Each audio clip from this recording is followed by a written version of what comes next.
நம்மளுடைய வேட்பாளர்கள் எல்லாருமே ரொம்ப சாதாரணமான குடும்பத்திலிருந்து வந்திருக்கிறாங்க. அவங்க பின்னாடி பெரிய பேக்ரவுண்ட்லாம் இல்லை அப்படி இப்படின்னு சொல்லுவாங்க. நான் அவங்க எல்லாருக்கும் ஒன்று சொல்கிறேன், ஒரு எம்எல்ஏனா எப்படி இருக்கணும்னு நான் சொல்கிறேன்.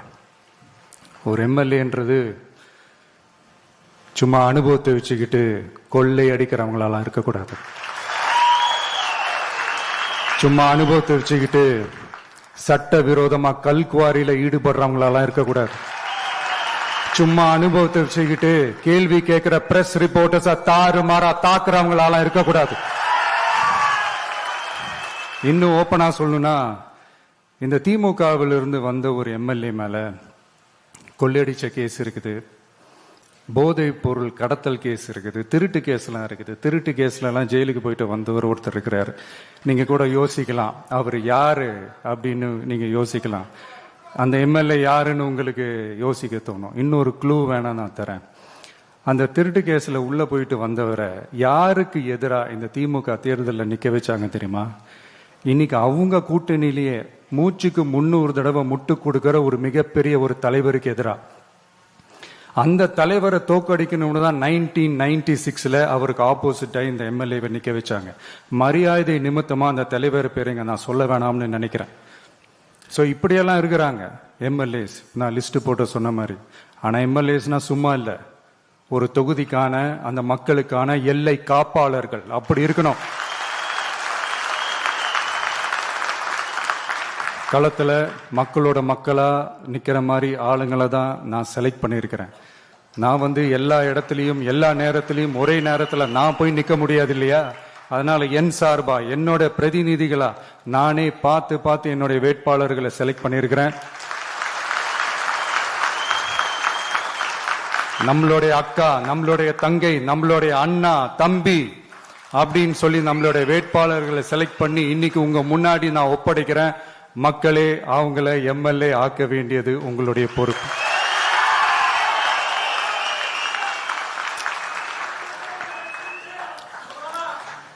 கட்சி ஆரம்பிச்சு கிட்டத்தட்ட ஒரு 3 வருஷத்துக்கு மேல ஆச்சு. இன்னமும் ஒரு கூச்சல் சத்தம் அடங்கின மாதிரியே எனக்கு தெரியல. விஜய்க்கெல்லாம் என்னப்பா செல்வாக்கு இருக்குது, கூட்டத்தை வச்சு சொல்றீங்களா? அதெல்லாம் வேடிக்கை பார்க்க வர்ற கூட்டம்ப்பா. கூட்டம் வந்துட்டா உடனே ஒரு பெரிய ஆளா?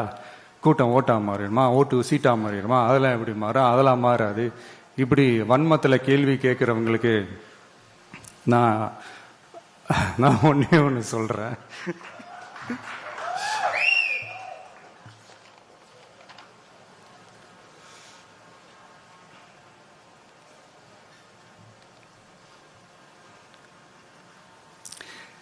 இந்த தேர்தல் எல்லாரும் சொல்ற மாதிரி தேர்தல்லாம் கிடையாது. இது இருமுனை போட்டி மட்டும்தான். மக்கள் கூட்டணியான நமக்கும் ஸ்டாலின் சார் கூட்டணிக்கும் மட்டும்தான் இந்த தேர்தல். அதனப்ப ஸ்டாலின் சார் கூட்டணி பேரான மக்கள் நல கூட்டணியா? மொத்த பேக்கேஜ் அங்கதானே இருக்குது. ரிசல்ட் என்ன தெரிஞ்சதுனால என்னமோ அவர் அந்த பழைய மக்கள் நல கூட்டணியாவே மாத்திக்கிட்டாரோ என்னமோ எனக்கு தெரியல. உடஞ்ச கிளாஸ ஒட்ட வச்ச மாதிரி, கிழிஞ்ச துணியை தச்சை வச்ச மாதிரி, இது ஒரு ஒட்டு போட்ட ஒரு கூட்டணி, அவ்வளவுதான். அதனால நீங்க ஆல்ரெடி டிசைட் பண்ணி வச்சிருக்கிற மாதிரி உங்களுடைய ஓட்டை சிந்தாம செதறாம நம்மளுடைய டிவிகே வேட்பாளர்களுக்கும் நம்மளுடைய டிவிகே விசில் சின்னத்துக்கும்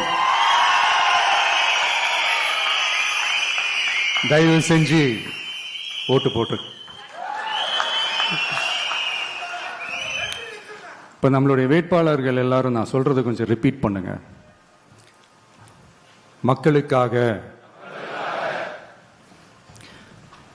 மக்கள் பணிக்காக மட்டுமே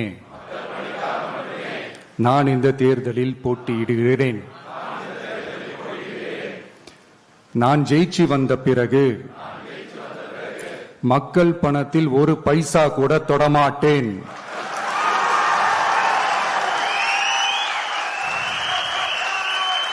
ஊழல் கரை படியவே விடமாட்டேன். பெண்கள் பாதுகாப்பை உறுதிப்படுத்துவேன். போதையில்லா தமிழகத்தை உருவாக்குவேன். போதையில்லா தமிழகத்தை உருவாக்குவேன். சட்டம் ஒழுங்கை சரி செய்ய துணை நிற்பேன். சட்டம் ஒழுங்கை சரி செய்ய துணை நிற்பேன். ஒரு நாளும் மக்கள் விரோத செயலில் ஈடுபட மாட்டேன். மக்கள் விரோத செயலில் ஈடுபட மாட்டேன். இது சத்தியம். இது சத்தியம். தேங்க்யூ. மக்களே, இது உறுதிமொழியெல்லாம் கிடையாது, இது உத்தரவாதம்.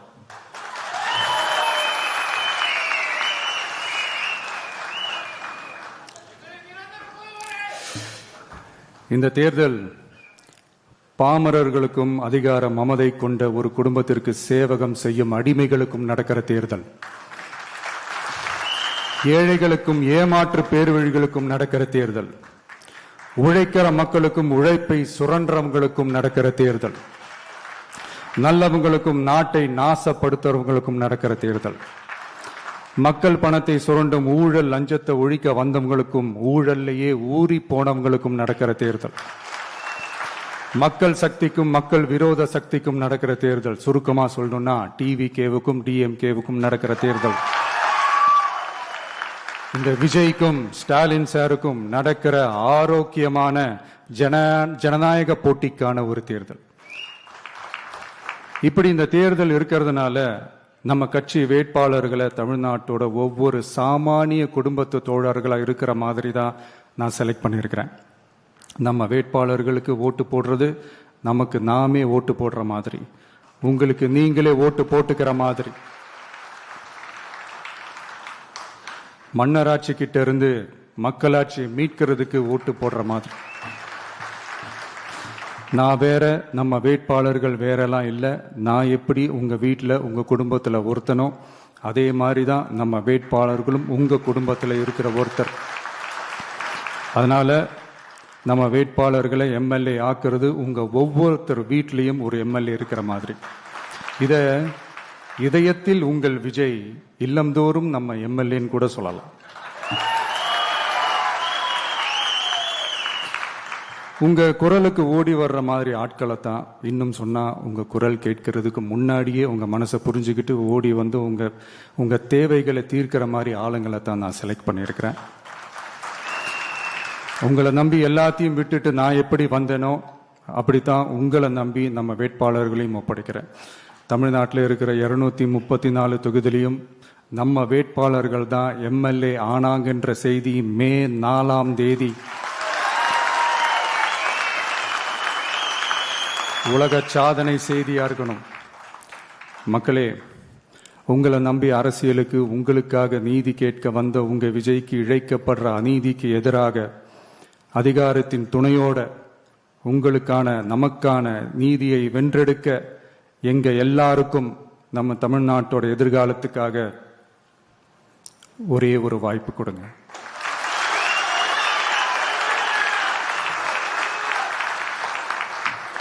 நான் நம்ம விமென்ஸ் டே அன்னைக்கு பெண்களுக்கான சில நம்மளுடைய டிவிகேஸ் விஷன் அண்ட் அஜெண்டா சொன்னோம். அந்த மாதிரி இன்னைக்கு நம்ம TVK's vision and agenda for youth.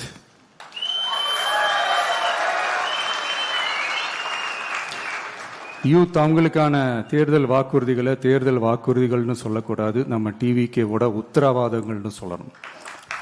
இன்னும் சொல்ல போனா இந்த உங்க அண்ணனோட கேரண்டின்னு கூட சொல்லணும். என்னோட தம்பி தங்கைகளே, உங்களுக்காக இந்த அண்ணனோட உத்தரவாதங்களை கொஞ்சம் வாசிக்கலாமா? முதல்ல, போதைப் பொருள் இல்லாத தமிழ்நாடு.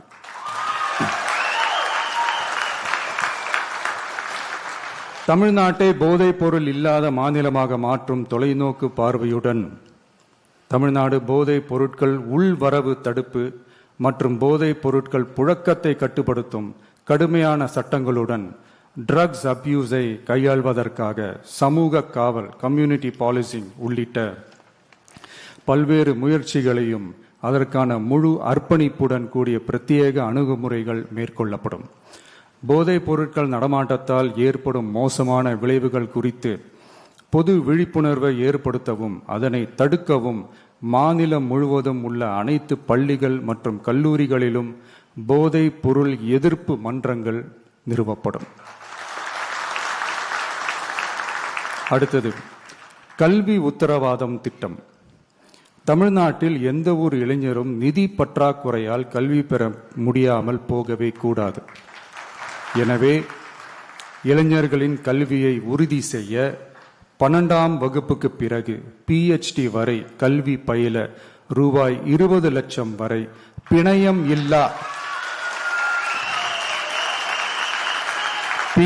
இல்லா கொலாட்ரல் ஃப்ரீ லோன் பெறுவதற்கான உத்தரவாதம் வழங்கப்படும். அடுத்தது Tamil Nadu recruitment accountability and transparency act.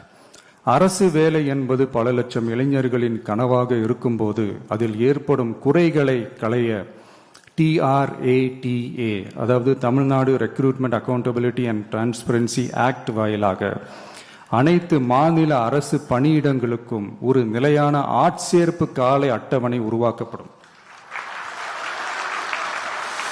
காலக்கெடுவிற்கு மேல் எந்த ஒரு தாமதமும் ஏற்படா வண்ணம் TNPSC மற்றும் TRB, TNEB அறிவிப்பு முதல் நியமனம் வரையிலான முழு ஆட்சேர்ப்பு சுழற்சியையும் 365 நாட்களுக்குள் முடிக்க சட்டப்படி கட்டமைக்கப்படும். அடுத்தது வேலைவாய்ப்பு தாமத சூழல் நிதி உதவி. 29 வயதிற்கு மேலும் வேலை வாய்ப்பில் தாமதமாகும் சூழல் உருவானால் மாதந்தோறும் பட்டதாரிகளுக்கு மாதம் 4000 ரூபாயும் மற்றும் டிப்ளமா படித்தவர்களுக்கு மாதம் 2500 ரூபாயும் இளைஞர் நலநிதியாக வழங்கப்படும். இது இளைஞர்களின் வேலை வாய்ப்பை தேட உதவும் ஓர் ஊன்றுகோலாக அமையும். அடுத்தது வெற்றி தொழிற்பயிற்சி உத்தரவாதம். ஆண்டுதோறும் 5 லட்சம் இன்டர்ன்ஷிப் பயிற்சிகளை வழங்க நமது அரசு தனியார் தொழில் நிறுவனங்கள் மற்றும் சிறு குறு மற்றும் நடுத்தர நிறுவனங்களுடன் MSMEs கூட்டாக இணைந்து செயல்படும். அதன்படி பட்டதாரிகளுக்கு மாதம் 10,000-உம் ITI டிப்ளமா படித்தவர்களுக்கு மாதம் 8,000-உம் மாநில அரசே வழங்கும். இது வணிக நிறுவனங்களுக்கான பணியமர்த்தல் செலவை குறைத்து உள்ளூர் ஆட்களை பணியமர்த்த அவர்களை ஊக்குவிப்பதாக அமையும். அடுத்தது வெற்றி தொழில் முனைவோர் திட்டம். நமது இளைஞர்கள் வேலை தேடுபவர்களாக மட்டுமே இருக்கக்கூடாது, அவர்களை வேலை வழங்குபவர்களாகவும் மாற்றுவதே எங்கள் தொலைநோக்கு பார்வை. அதற்கான திட்டமே இந்த வெற்றி தொழில் முனைவோர் திட்டம். நேர்மையான தொழில் முனைவோரை உருவாக்கும் இத்திட்டத்தின் கீழ் ரூபாய் 25 லட்சம் வரை கொலாட்ரல் ஃப்ரீ லோன் பெறுவதற்கான உத்தரவாதம் வழங்கப்படும். நமது ஊரில் நமக்கே வேலை வாய்ப்பு திட்டம். நமது ஊரில் நம்முடையவர்களுக்கே, அதாவது தமிழ்நாட்டை சார்ந்தவர்களுக்கே வேலை வாய்ப்பு என்பதை உறுதி செய்வதே நமது அரசின் நோக்கமாகும். அதற்காகவே தமிழ் எம்ப்ளாய்மெண்ட் கிரெடிட் சிஸ்டம் உருவாக்கப்படும். அதன்படி தனது பணியாளர்களில் 75% தமிழ்நாட்டை சேர்ந்தவர்களாக இருக்கும்படி பார்த்து கொள்ளும் தனியார் நிறுவனங்களுக்கு மாநில GST, SGST மீது 2.5% மானியமும், மின் கட்டணங்கள் மீது 5% மானியமும் மற்றும் அரசு கொள்முதலில் முன்னுரிமை வழங்கப்படும். அடுத்தது இளைஞர்கள் பங்களிப்பில் நமது நல்லாட்சி. ஒவ்வொரு கிராம பஞ்சாயத்து மற்றும் நகர்ப்புற உள்ளாட்சி அமைப்பிலும் முதல்வர் மக்கள் சேவை நண்பர், முதல்வர் மக்கள் சேவை நண்பர் என்ற புதிய பதவி உருவாக்கப்படும். அதன் மூலம் இளைஞர்களுக்கு அவர்களின் வசிப்பிடத்திலேயே 5 லட்சம் வேலை வாய்ப்புகளை உருவாக்கி மக்களுக்கு 100% அரசு சேவைகளை அவர்களின் வீட்டு வாசலிலேயே கிடைக்க வழிவகை செய்யப்படும். நல்லாட்சிக்காக இளைஞர்களுக்கும் தமிழ்நாடு அரசுக்கும் இடையிலான மாநிலத்தின் மிகப்பெரிய கூட்டு இணைப்பாக இது அமையும். இத்திட்டத்தில் பங்காளராக பணியாற்றும் இளைஞருக்கு மாதந்தோறும் 18,000 ரூபாய் ஊதியமாக வழங்கப்படும்.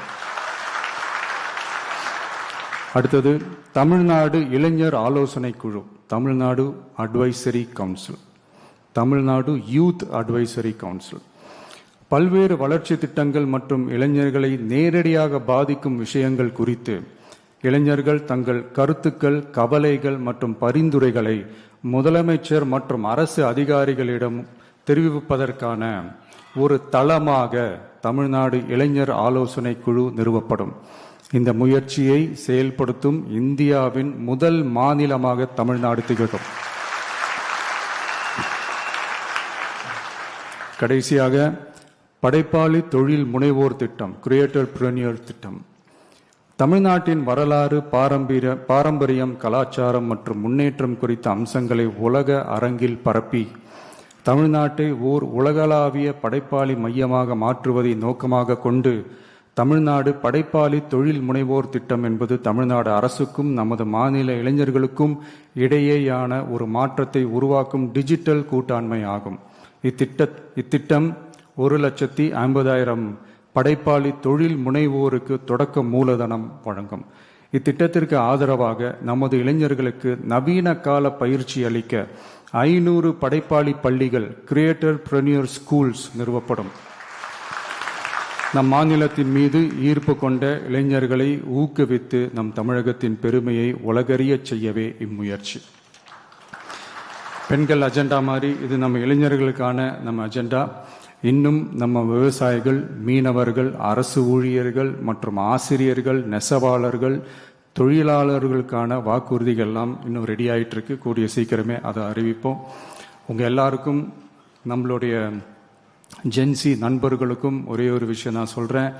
ஏப்ரல் 23 சும்மா காலங்காத்தால பக்காவாக ரெடி ஆகிட்டு ஓட்டர் ஐடியை கையில் எடுத்துக்கிட்டு ஆளா பூத்தில் போய் நின்று விசில் சின்னத்துக்கு நேரா இருக்கிற அந்த பட்டனை ஒரு அழுத்துங்க. உங்க வீட்டில் இருக்கிற ஒவ்வொருத்தரையும் அழைச்சிட்டு போங்க.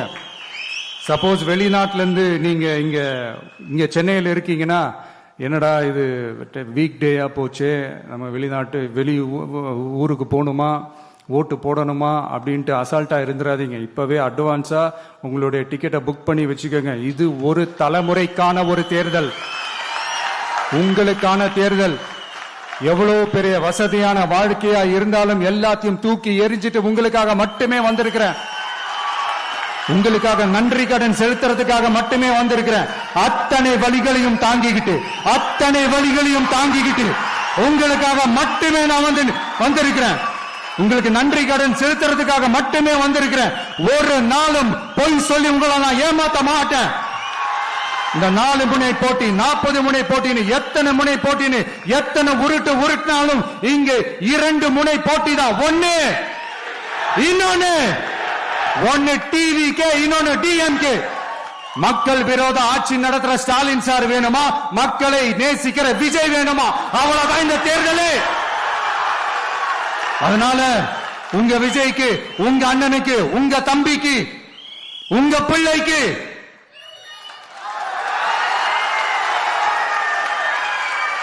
ஒரே ஒரு வாய்ப்பு கொடுங்க.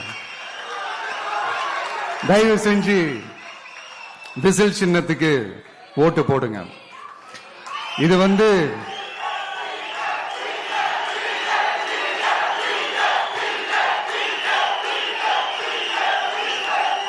ஒரு விசில் புரட்சி தேர்தலா இருக்கணும். யாரு வேட்பாளரா இருந்தாலும் அந்த வேட்பாளர் வேற, இந்த விஜய் வேற அப்படின்னு நினைச்சிடாதீங்க. கான்பிடண்டா இருங்க. நல்ல